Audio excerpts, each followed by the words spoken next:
오늘의 말씀은 히브리서 9장의 말씀입니다. 우리가 주님 앞에 나와서 해결받아야 할 가장 중요한 것이 무엇일까 생각을 해보면 죄의 문제입니다. 우리 중에 그 누구도 죄의 문제에서 자유로운 사람은 한 사람도 없습니다. 왜냐하면 우리 모두는 죄인이기 때문입니다. 아담의 범죄로 이 땅에 죄가 들어왔습니다. 죄 때문에 사망이 왔습니다. 죄 때문에 마귀의 노예가 되었습니다. 오늘날에도 얼마나 많은 사람들이 죄 때문에 마귀의 노예로 살고 있는지 모릅니다. 사람이 죄를 지으면 비참해집니다. 아담과 하와가 죄를 짓고 나니까 자기들의 몸이 벗은 줄을 알게 됩니다. 죄를 짓고 나니 하나님이 두려워서 하나님께 가까이 가지 못합니다. 나무 밑에 숨어 있습니다. 그때 하나님께서 부르십니다. 아담아, 아담아, 네가 어디 있느냐? 하나님께서 아담이 어디에 있는지 모르시고 부르시는 것이 아닙니다. 회개시키기 위해서 부르시는 음성입니다. 그런데 아담은 변명하기에 바쁩니다. 하나님이 짝지어 주신 저 여자가 나에게 주어서 내가 먹었나이다. 하와도 예외가 아닙니다. 하나님 뱀이 저를 꿰어서 어쩔 수 없이 먹었습니다. 핑계를 댄다고 용서가 되는 것이 아닌데 아담과 하와는 변명하기에 핑계대기에 바빴습니다. 죄를 지으면 자신을 합리화하기 위하여 변명하고 거짓말을 합니다. 죄가 이렇게 무섭습니다. 감사하게도 하나님은 피를 통하여 용서받는 길을 활짝 열어놓으셨습니다. 성경에 보면 피가 많이 나옵니다. 종교개혁자인 루터의 말처럼 성경을 짜면 피가 흐릅니다. 구약을 짜면 어린 양의 피가 흐르고 신약을 짜면 예수님의 피가 흐릅니다. 구약 성경에 보면 제사 드릴 때 피를 반드시 흘려야 합니다. 피에는 생명이 있기 때문에 피가 죄를 사해 주는 것입니다. 피를 흘리지 않고 제사를 드리면 죄 용서함 받지 못합니다. 레위기서 17장 11절에 육체의 생명은 피에 있기 때문에 피가 죄를 속한다고 말씀합니다. 우리가 세상에 살아있는 날 동안 피가 생명을 유지시켜 줍니다. 피가 없으면 사람은 죽습니다. 히브리서 9장 22절에선 피 흘림이 없이는 죄 용서가 이루어지지 않는다고 말씀합니다. 이것이 우리의 죄를 용서하시기 위하여 하나님께서 만들어 놓으신 약속입니다. 신약 시대에는 예수님의 십자가 보혈을 통해서 죄가 씻어지는 것입니다. 그 보혈로 인하여 우리가 죄 사함을 받게 됩니다. 성경에 보면 예수 그리스도를 어린 양으로 표현하고 있습니다. 요한복음 1장 29절 세례 요한이 예수님을 가리켜서 세상 죄를 지고 가는 하나님의 어린 양이로다 말씀합니다. 인류의 죄를 짊어지시고 피를 흘리며 돌아가실 제물이라고 하는 뜻입니다. 예수님은 죄를 지은 사람들을 구원하시기 위하여 친히 제물이 되셔서 십자가에서 피를 쏟으시면서 돌아가셨습니다. 그래서 누구든지 예수 그리스도께서 십자가에서 흘리신 보혈을 믿기만 하면 죄가 용서됩니다. 십자가 보혈을 믿을 때 구원을 받습니다. 출애굽기에 보면 이스라엘 백성들이 애굽에서 종노릇합니다. 너무나 고통 가운데 지냅니다.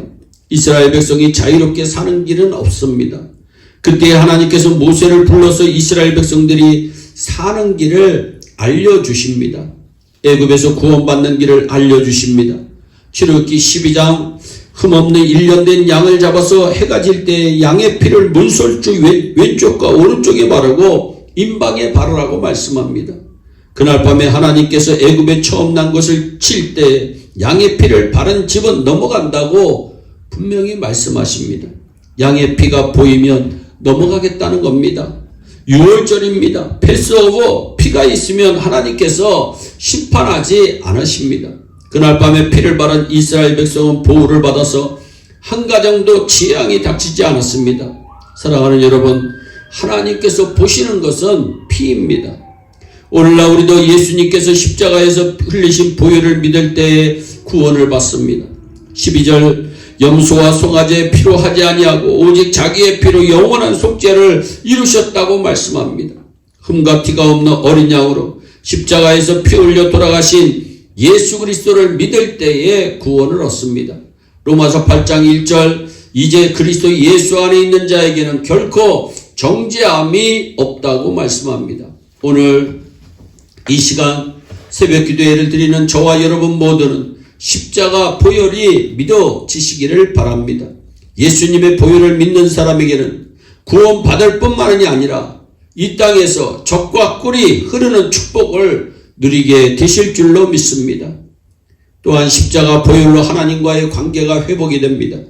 아담이 범죄한 이후에 하나님과의 관계가 완전히 단절되었습니다. 그런데 예수님께서 흘리신 보혈로 인하여 우리가 하나님을 직접 섬기게 되었습니다. 하나님께 나와서 직접 예배드리게 되었습니다. 14절 말씀에 하나님께 드린 그리스도의 피가 어찌 너희 양심을 죽은 행실에서 깨끗하게 하고 살아계신 하나님을 섬기게 하지 못하겠느냐 말씀합니다.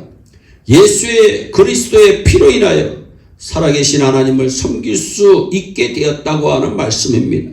예수님께서 화목제물이 되셨기 때문에 우리가 하나님과의 관계가 회복되었다고 하는 사실에 감사하시기를 바랍니다. 또한 십자가 보혈은 언약의 증거입니다. 구약시대에 보면 하나님께서 이스라엘 백성과 언약을 맺을 때 짐승의 피로 확정하셨습니다.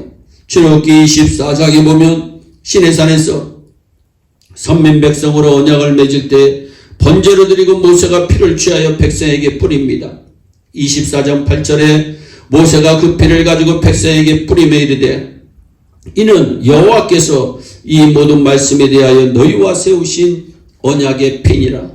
신약시대에 보면 예수님께서 제자들과 마지막 만찬을 하실 때 언약의 피에 대해서 말씀하십니다. 마태복음 26장 27절 28절에 또 잔을 가지사 감사기도 하시고 그들에게 주시며 이르시되 너희가 다 이것을 마시라. 이것은 죄 사함을 얻게 하려고 많은 사람들을 위하여 흘리는 바 나의 피 곧 언약의 피니라. 예수님의 십자가 보혈은 많은 사람의 죄를 용서해 주시기 위한 언약의 증거였다고 하는 말씀입니다.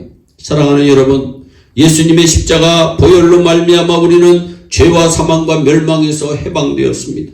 십자가 보혈의 피로 우리에게 영원한 구원을 이루셨습니다. 우리가 예수 그리스도의 보혈을 의지하면 사망에서 생명으로 옮겨지는 역사가 일어납니다. 예수 그리스도의 보혈을 믿으면 이 땅에서도 재앙이 지나갑니다. 이것이 복음인 줄로 믿으시기 바랍니다.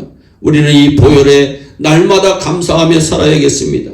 저와 여러분은 예수님의 보혈의 능력으로 내 모든 죄가 사함받고 용서받고 구원받다는 사실을 믿고 날마다 희망차게 살아가시기를 바랍니다. 예수님의 보혈의 능력으로 하나님께 담대히 나아가시고 예수님의 보혈의 능력으로 여러분이 하시는 일들이 승리하시기를 주 예수 그리스도의 이름으로 축원합니다. 기도하겠습니다. 사랑의 하나님 아버지, 우리에게 필요한 게 있다면 예수 그리스도의 보혈인 줄로 믿습니다. 오늘의 귀한 시간에 예수 그리스도의 보혈로 우리의 죄가 완전히 해결되었음을 믿게 하시고 예수 그리스도의 보혈로 우리에게 영원한 구원이 이루어졌음을 믿게 하시고 예수 그리스도의 보혈로 우리가 언약의 자손이 되었다고 하는 그 귀한 은혜를 누리며 날마다 승리하는 예레온 성도들이 되게 하여 주옵소서. 감사하고 예수님의 이름으로 기도하옵나이다. 아멘. 오늘도 주 안에서 승리하는 복된 하루 되시기를 바랍니다. 감사합니다.